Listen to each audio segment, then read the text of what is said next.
हाँ तो दोस्तों यहाँ पे बैंक ऑफ महाराष्ट्र के क्वार्टरली नंबर्स आ चुके हैं, तो उसी के बारे में हम इस वीडियो में बात करेंगे और जानेंगे कि अब आपको बैंक ऑफ महाराष्ट्र के अंदर इन्वेस्टमेंट करना चाहिए या नहीं। तो चलिए शुरू करते हैं।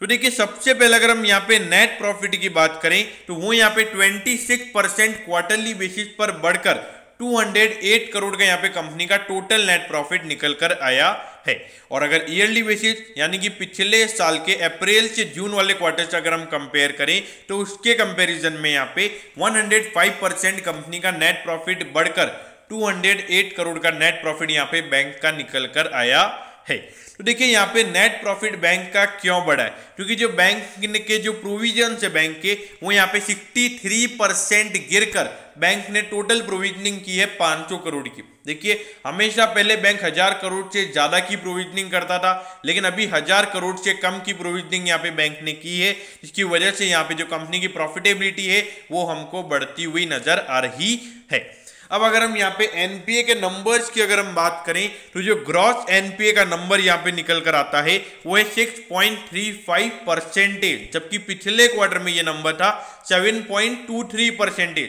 जो यानी कि अगर आप देखोगे तो 0.88% यहाँ पे जो बैंक के ग्रॉस एनपीए के नंबर्स हैं वो यहाँ पे कम हुए हैं। तो देखिए जब बैंक के एनपीए नंबर्स कम होते हैं बैंक को ऐसा लगता है कि आने वाले टाइम पे यहाँ पे जो इनके डिफॉल्ट रेशियोज है यानी कि जो एनपीए है वो बैंक का कम हो सकता है, तो इसीलिए बैंक वहां पे अपनी प्रोविजनिंग कम करता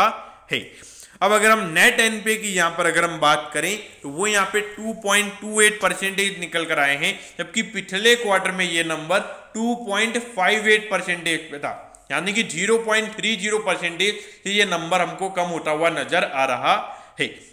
अब देखिए दोस्तों यहाँ पर एक चीज हमें समझनी होगी कि यहाँ पे गवर्नमेंट बैंक ऑफ महाराष्ट्र को प्राइवेटाइज कर रहा है, और अगर कोई भी पीएसयू बैंक अगर प्राइवेटाइज हो रहा है तो उसकी जो बुक्स यानी कि जो बुक्स ऑफ अकाउंट यानी कि जो इसका प्रॉफिट एंड लॉस स्टेटमेंट है वो वहां पर अच्छा होना चाहिए, तभी वहां पर एक अच्छे बिल्ड वहां पे गवर्नमेंट को मिलेंगे और जो उनका वैल्यूएशन होगा उसके कंपेरिजन में वहां पे उनको हाइयर वैल्यूएशन पे वहां पे गवर्नमेंट उसे सेल कर पाएगी। तो इसीलिए यहाँ पे थोड़ा अगर देखा जाए तो बैंक जो जिस तरीके से पहले लोन दिए जाते थे वो लोन देना बंद हो गए हैं, और जो डिपॉजिट यहाँ पे बैंक को मिल रहा है और जहाँ पे भी लोन दिए जा रहे हैं सोच समझ के लोन दिए जा रहे हैं कि यहाँ पे डिफॉल्ट कम हो, तो इसीलिए ये बात हमको समझनी होगी। ये थोड़ा ट्रैप भी हो सकता है एज एन रिटेल इन्वेस्टर के लिए।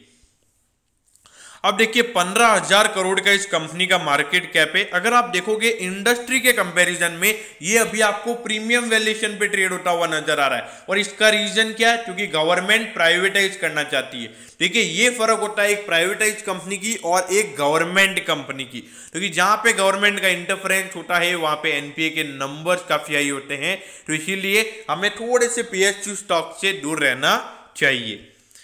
अब ये देखिए पिछले 2 साल से लगातार यहाँ पे बैंक ऑफ महाराष्ट्र अच्छा करता हुआ नजर आ रहा है, लेकिन देखिए हमको समझना होगा कि पहले जिस तरीके से लोन दिए जाते थे वो लोन अभी देना बंद कर दिया इन्होंने, क्योंकि यहाँ पे गवर्नमेंट का मेन है में इसको प्राइवेटाइज करना। जब गवर्नमेंट किसी को प्राइवेटाइज करना चाहती है तो उसके ऊपर उनका कोई वहां पे ज्यादा वो नहीं करते कि एक अच्छा वैल्यूएशन हमारा इसका बने, क्योंकि अगर अभी इन्होंने अच्छे से लोन देना चालू कर दिया और वहां पे डिफॉल्ट रेशियो ज्यादा हो गए तो वहां पे इसे कोई खरीदने वाला नहीं मिलेगा।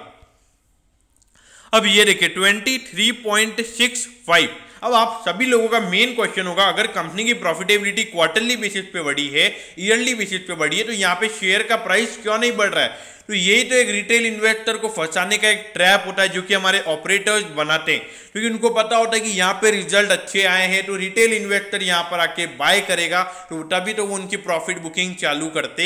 हैं। और जब रिटेल इन्वेस्टर को लग रहा होता है कि यार ये कंपनी इतनी अच्छी नहीं है, वो स्टॉक को लगातार बढ़ाते रहते हैं, तो उसमें रिटेल इन्वेस्टर को लगता है ये कंपनी अच्छी है, तो इसीलिए हमें इस ट्रैप से दूर रहना है। हमें जो चीज़ समझ में आती है हमें वही चीज़ें करनी चाहिए। तो देखिए बैंक ऑफ महाराष्ट्र मेरे ख्याल से लॉन्ग टर्म के लिए मुझे बिल्कुल सही नजर नहीं आता है, और खास करके जब तक ये पूरी तरीके से प्राइवेटाइज नहीं हो जाता है चीजें कैसे रहती हैं वो कैसे रहेगा, तो मेरे ख्याल से वो देखना बहुत जरूरी रहेगा। तो इसीलिए दोस्तों मैं होप करता हूँ, शॉर्ट टर्म में भी मेरा कोई ओपिनियन नहीं है, लेकिन हाँ मेरे जो सब्सक्राइबर्स हैं जो मेरे व्यूअर्स हैं उनको इसका एक व्यू चाहिए था, तो मैंने उसके लिए यहाँ पे वीडियो बनाया है। तो दोस्तों मैं होप करता हूं कि आपको इसके क्वार्टरली नंबर्स के बारे में अच्छे से समझ में आ गया होगा। अगर आपकी कोई भी क्वेरीज है तो आप कमेंट कीजिए, मैं जरूर आपके कमेंट पर रिप्लाई करूंगा। ओके दोस्तों, thank you, have a nice day.